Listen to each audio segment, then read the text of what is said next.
नमस्कार, आदाब, सत श्री अकाल, जय भीम, जोहार। मेरा नाम है नवीन कुमार।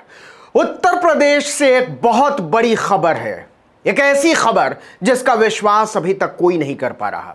आप देख ही रहे हैं कि राज्य में चुनावी सरगर्मियां तेज हो चुकी हैं। मोदी और योगी तक अभी से उतर गए हैं। हर पार्टी अपनी तरफ से कमर कस रही है। समाजवादी पार्टी और बीएसपी ने भी इसे करो या मरो का सवाल बना लिया है। लेकिन सबसे ज्यादा संकट है कांग्रेस के सामने, क्योंकि अगर इस बार भी उसका बेड़ा पार नहीं हुआ तो उसकी नाव मझधार में फंस जाएगी और 2024 में तो उसकी रही सही उम्मीद भी धराशायी हो जाएगी। दूसरे ये कि अमेठी में राहुल गांधी की हार ने यूपी में कांग्रेस की बहुत मिट्टी पलीद कर दी है, वो भी चुनावी राजनीति की फिसड्डी रही स्मृति ईरानी के हाथों। ऐसे में कांग्रेस के खेमे से संकेत मिल रहा है कि जो पार्टी के इतिहास में कभी नहीं हुआ वह अब हो सकता है। आप देख ही रहे हैं कि पार्टी की महासचिव प्रियंका गांधी लगातार दौरे कर रही हैं उत्तर प्रदेश में। उन्होंने अपने आप को चुनाव में जैसे पूरी तरह से झोंक दिया है, क्योंकि गांधी परिवार इस बात को बहुत अच्छी तरह से समझ रहा है कि अगर इस चुनाव में उसने अपनी पैठ नहीं बचाई तो कांग्रेस के सामने अस्तित्व का संकट खड़ा हो जाएगा। खबर मिल रही है कि प्रियंका गांधी विधानसभा के चुनाव में उतरने का मन बना रही हैं, जिससे चरमराए हुए संगठन और हाशिए पर पड़ी उसकी राजनीति में जान फूंकी जा सके। अगर ऐसा होता है तो यह गांधी परिवार के इतिहास में पहली बार होगा। नेहरू से लेकर आज तक इस परिवार के किसी भी सदस्य ने कभी भी विधानसभा का चुनाव नहीं लड़ा है। न इंदिरा गांधी ने, न राजीव गांधी ने, न राहुल गांधी ने, न फिरोज गांधी ने, न संजय गांधी ने। 70 साल तक देश की सत्ता की दिशा तय करने वाले परिवार के लिए विधानसभा का चुनाव लड़ना बहुत छोटी चीज मानी जाती रही है, तौहीन की तरह। यहां तक कि इस परिवार ने कभी भी उत्तर प्रदेश का मुख्यमंत्री बनने के बारे में भी कभी नहीं सोचा। अपने शिखर पर भी और बुरे से बुरे दौर में भी गांधी परिवार के किसी सदस्य ने मुख्यमंत्री का चेहरा होने के बारे में कभी कल्पना तक नहीं की। ऐसे में अगर प्रियंका गांधी विधानसभा का चुनाव लड़ने का फैसला करती हैं तो इसकी गूंज बहुत दूर तक सुनाई देगी। यह कांग्रेस की राजनीति के उलट पुलट जाने की तरह होगा। हालांकि अभी तक तय नहीं है कि प्रियंका गांधी कौन सी सीट से अपनी तकदीर आजमाने की तैयारी कर रही हैं, लेकिन कांग्रेस के कुछ दिग्गज नेताओं का कहना है कि अमेठी उनकी पहली पसंद है।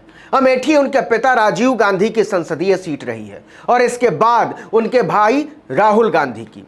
लेकिन 2019 के चुनाव में अमेठी की जनता ने स्मृति ईरानी के सामने राहुल गांधी को हराकर गांधी परिवार पर जो जख्म दिए थे उसकी टीस अभी भी प्रियंका गांधी को परेशान करती है।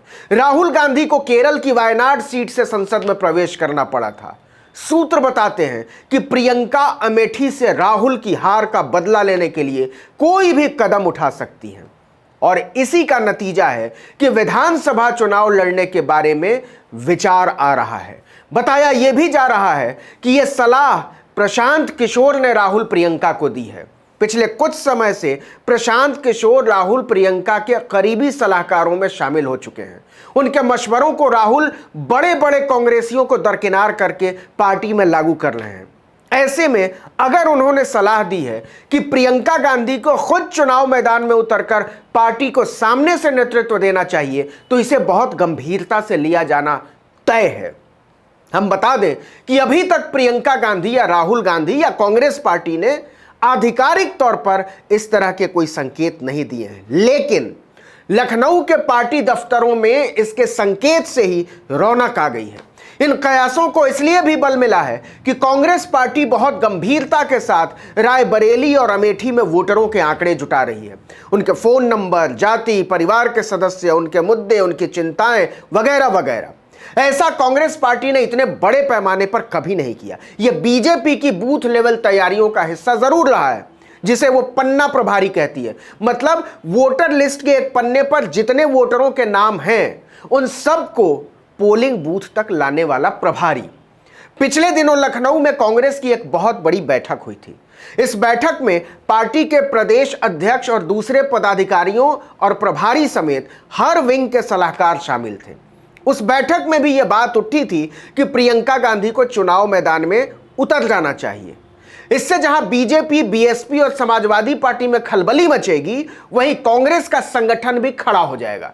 दूसरे, ब्राह्मण वोट बैंक के लिए छटपटा रही बीजेपी, बीएसपी और समाजवादी पार्टी के सामने भी कांग्रेस एक मजबूत दावेदार की तरह खड़ी नजर आएगी। गौर कीजिए, पिछले दिनों एक बार फिर से राहुल गांधी ने कहा था कि मैं दरअसल एक ब्राह्मण हूं। रायबरेली और अमेठी जमाने से कांग्रेस की परंपरागत सीटें रही, आप जानते हैं। अगर दोनों सीटों के चुनावी इतिहास को पलटें तो रायबरेली से कांग्रेस अब तक सिर्फ 3 बार हारी है, 1977 में, 1988 में और 1996 में। यह सीट गांधी परिवार को कितनी प्रिय रही है, इसका अंदाजा इसी से लगाइए कि इस सीट से फिरोज गांधी, इंदिरा गांधी, शीला कौल, अरुण नेहरू और सतीश शर्मा चुनाव लड़ चुके हैं। वहीं अमेठी में 17 लोकसभा चुनाव और 2 उपचुनाव में कांग्रेस ने 16 बार जीत दर्ज की है। 2004 से लेकर 2014 तक राहुल गांधी यहां से 3 बार सांसद रहे, लेकिन 2019 का चुनाव उनके लिए नासूर साबित हुआ। स्मृति ईरानी ने राहुल गांधी को हराकर सबको चौंका दिया था। 2019 का चुनाव हार जाने के बाद अमेठी में गांधी परिवार का दबदबा कम हुआ है, जाहिर बात है। हालांकि कांग्रेस के कुछ लोगों को यह भी लगता है कि अमेठी की जनता को राहुल गांधी का चुनाव हारना अच्छा नहीं लगा है, और अगर गांधी परिवार का कोई सदस्य इस सीट से वापसी करना चाहे तो अमेठी की जनता दोनों हाथ फैलाकर उसका स्वागत करेगी। लेकिन यह इतना आसान भी नहीं होगा, क्योंकि स्मृति ईरानी ने अमेठी की सीट को बरकरार रखने के लिए पूरी ताकत झोंक रखी है। अमेठी से जीत उनकी राजनीति की इकलौती पूंजी है जिसे वो हरगिज खोना नहीं चाहेंगी। यही वो चुनौती है जो प्रियंका गांधी को अमेठी की तरफ मुड़ने के लिए खींच रही है। उन्हें लगता है कि पुरानी धाक को हासिल करने के लिए इसके अलावा कोई रास्ता बचा नहीं है। प्रशांत किशोर समझा रहे हैं कि अगर प्रियंका अमेठी से उतर गई तो रायबरेली की जनता अपने आप कांग्रेस की तरफ खिंची चली आएगी, क्योंकि सोनिया गांधी की तबीयत खराब रहने की वजह से जनता के साथ उनका जुड़ाव बहुत कम हो चुका है। विधानसभा और पंचायत चुनाव में बीजेपी यहां से कांग्रेस को खत्म कर ही चुकी है लगभग। 2024 में अगर सोनिया गांधी फिर से यहां से उतरने का फैसला करती हैं तो बीजेपी उन्हें हराने में सारी ताकत लगा देगी, यह तय है। और प्रियंका इस बात को बहुत अच्छी तरह समझती हैं। दिक्कत यह है कि अपनी मां और भाई के खत्म होते आकर्षण और कांग्रेस के ध्वस्त होते संगठन के बीच प्रियंका गांधी के विधानसभा चुनाव में उतरने से पार्टी कमाल कर ही देगी, इसकी गारंटी लेने वाला ना तो कोई कांग्रेस में है और ना ही कांग्रेस के बाहर। इस वीडियो में इतना ही, लेकिन अगर आपने आर्टिकल 19 इंडिया को अब तक सब्सक्राइब नहीं किया तो फौरन कर दीजिए। बेल आइकॉन दबाइए, घंटी जैसी आकृति। अगर यूट्यूब पर देख रहे हैं तो सब्सक्राइब कीजिए, और अगर फेसबुक पर देख रहे हैं तो हमारे पेज पर जाइए और फॉलो कर लीजिए। नमस्कार।